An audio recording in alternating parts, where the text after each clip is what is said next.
Kapatid, bago tayo magsimula sa ating mga gawain ngayong araw, sandali muna tayong tumigil at damhin ang presensya ng Diyos. Ialay natin sa Kanya ang araw na ito, ang ating mga plano, mga pangarap, at maging ang ating mga alalahanin. Simulan natin ang umaga kasama ang Panginoon na siyang nagbibigay ng lakas, gabay, at kapayapaan sa atin. Taimtim muna tayong magdasal. Sa ngalan ng Ama, at ng Anak, at ng Espiritu Santo. Amen. O Jesus, sa pamamagitan ng kalinis-linisang puso ni Maria, inaalay ko sa iyo ang aking mga panalangin, mga pagsisikap, tuwa, at paghihirap sa araw na ito. Para sa lahat ng intensyon ng iyong kamahal-mahalang puso, kaisa ng sakripisyo ng banal na misa sa buong mundo bilang pagbabayad sa aking mga kasalanan, para sa mga intensyon ng aking mga kamag-anak at kaibigan, at lalong-lalo na para sa intensyon ng Santo Papa.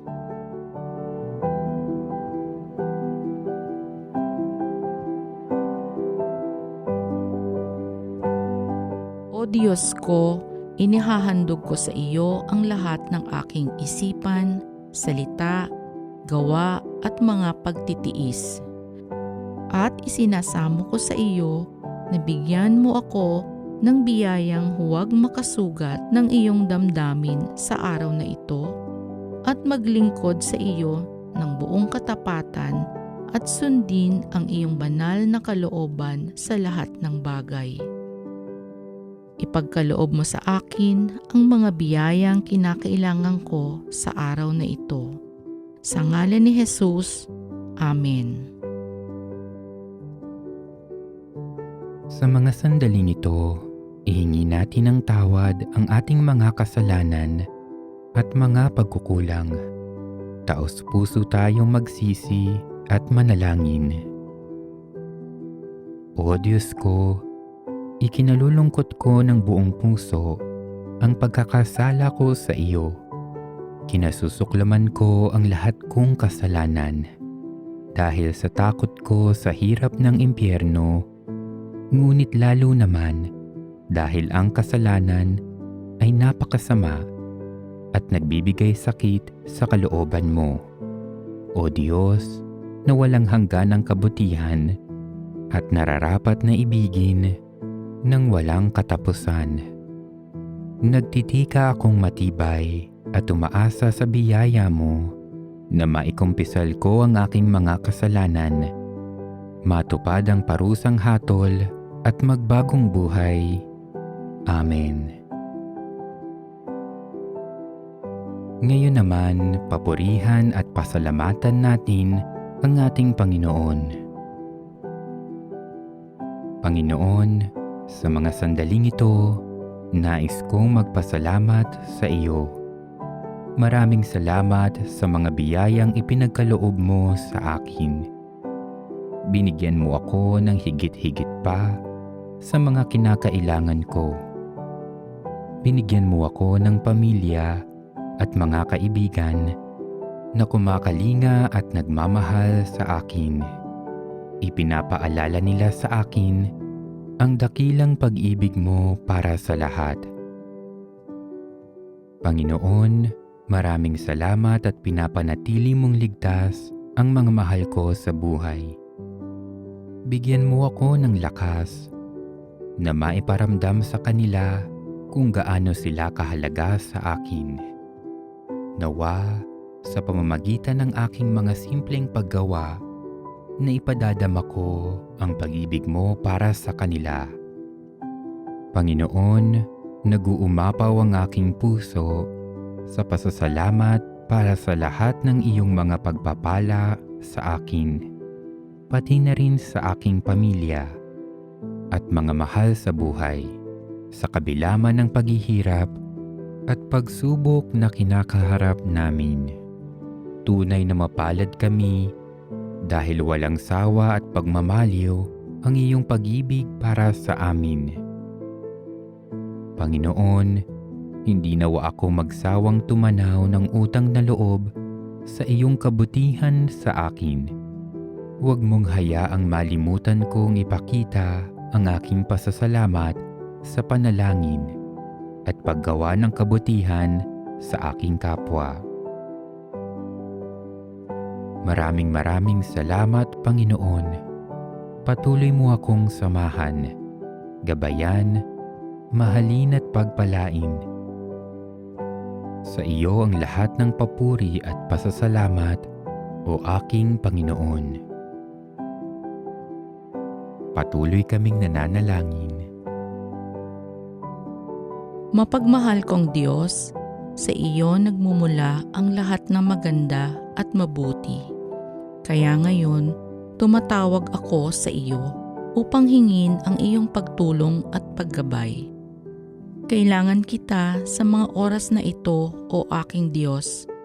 Ituro mo sa akin ang tama at mabuti. Gabayan mo ako sa lahat ng aking pagdedesisyon sa buhay. Sa iyo ako umaasa at nagtitiwala dahil alam kong hindi ako maliligaw o magkakamali.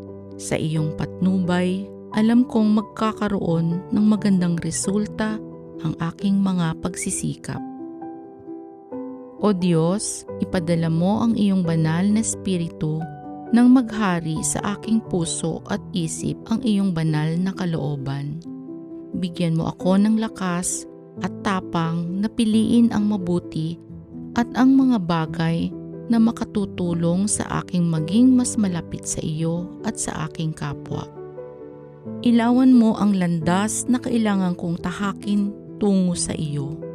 Ipakita mo sa akin ang mga dapat kong gawin. Biyayaan mo ako ng malinaw na pag-iisip, matibay na loob, at malakas na pangangatawan upang maipakita ko sa aking kilos at pamumuhay na isa mo akong anak at tagasunod.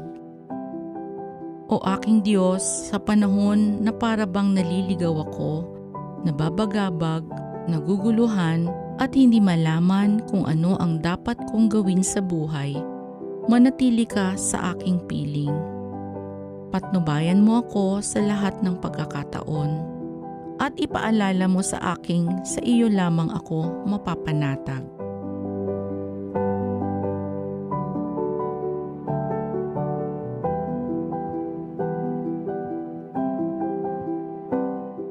Itinataas ko sa iyo ngayon, O Diyos, ang lahat-lahat.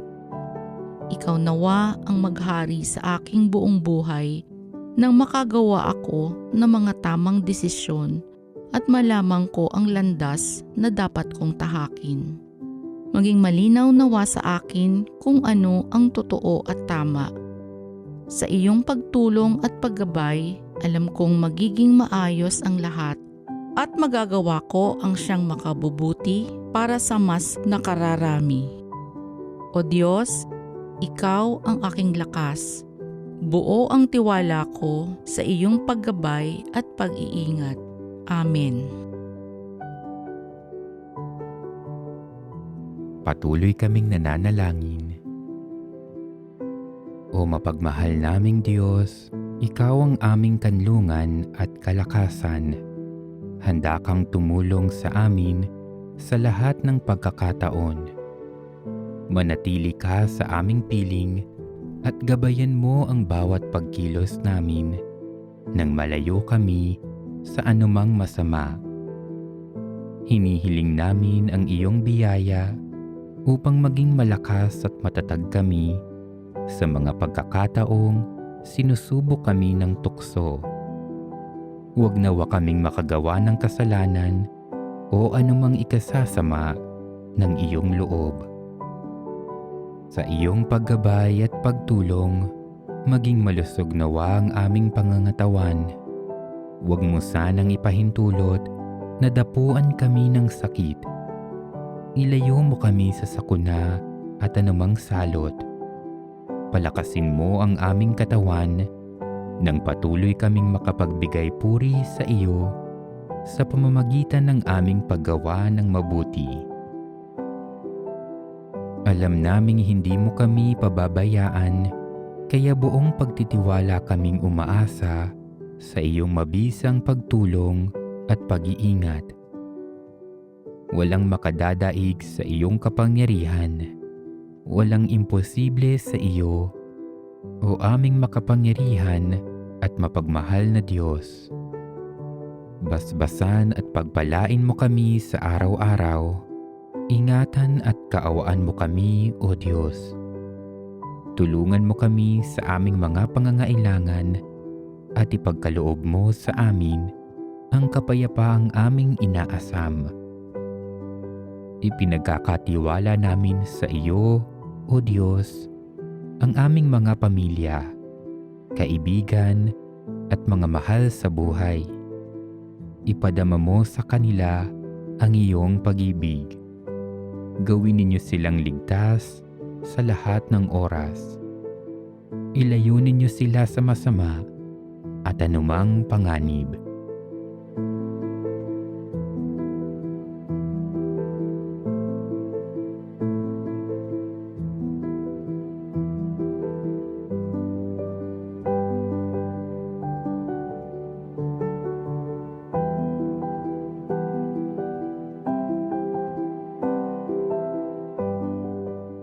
O aming Diyos, alam naming sa isang salita mo lamang, makakamit namin ang proteksyon at kaligtasang aming hinihiling, pati na rin ang iba pang biyayang kinakailangan namin sa araw-araw.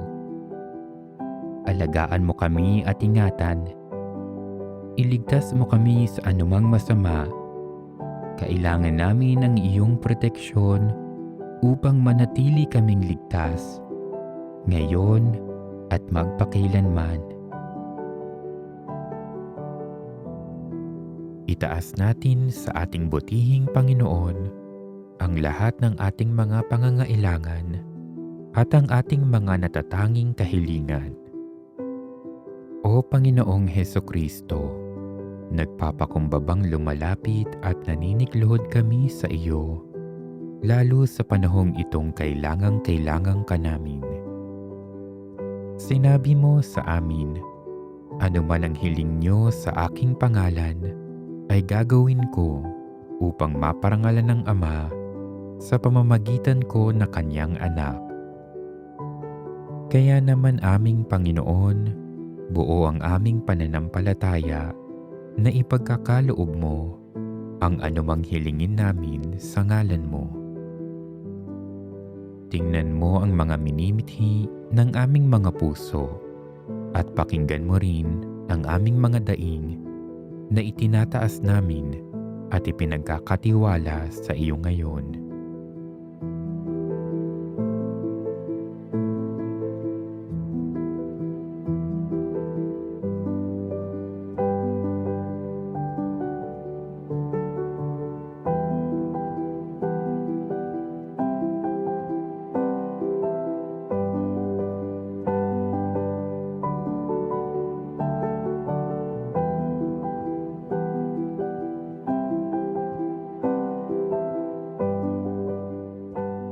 Ipahintulot mo nawang sa iyong kabutihan at dakilang awa, matanggap namin ang aming mga ipinagdarasal sa oras na ito.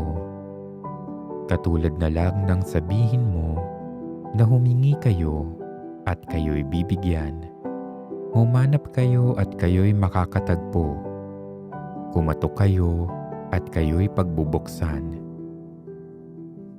Marapatin mo nawang matanggap namin ang mga biyayang kinakailangan namin at ang mga natatanging kahilingang aming idinudulog sa iyo. Kalugdan mo nawa kami at dinggin kung nauukol sa kaluwalhatian ng Diyos at ikabubuti ng aming kaluluwa ang aming mga hinihinging biyaya. Sa aming pagtanggap ng nag-uumapaw na biyaya mula sa iyo, gawin mo kaming bukas palad nang makapagbahagi kami sa aming kapwa. Sa gayon, sa pamamagitan namin, madarama rin ng mga tao sa aming paligid ang iyong dakilang pagmamahal at pagpapala. Sa huli, biyayaan mo kami ng bukas na puso at pag-iisip upang tanggapin ang iyong banal na kalooban. Panghawakan at maisapuso nawa ang iyong mga salita, o aming Panginoon, tulad ng iyong sinabi. Alam ko kung paano ko tutuparin ang mga plano ko para sa kabutihan niyo at hindi sa kasamaan niyo, at plano para bigyan kayo ng pag-asa na magkaroon kayo ng mabuting kinabukasan. O Panginoon, Ikaw ang aming Diyos at tagapagligtas. Manatili ka sa aming piling at pakinggan mo ang mithiin ng iyong mga minamahal na nagpapakumbabang lumalapit sa iyo.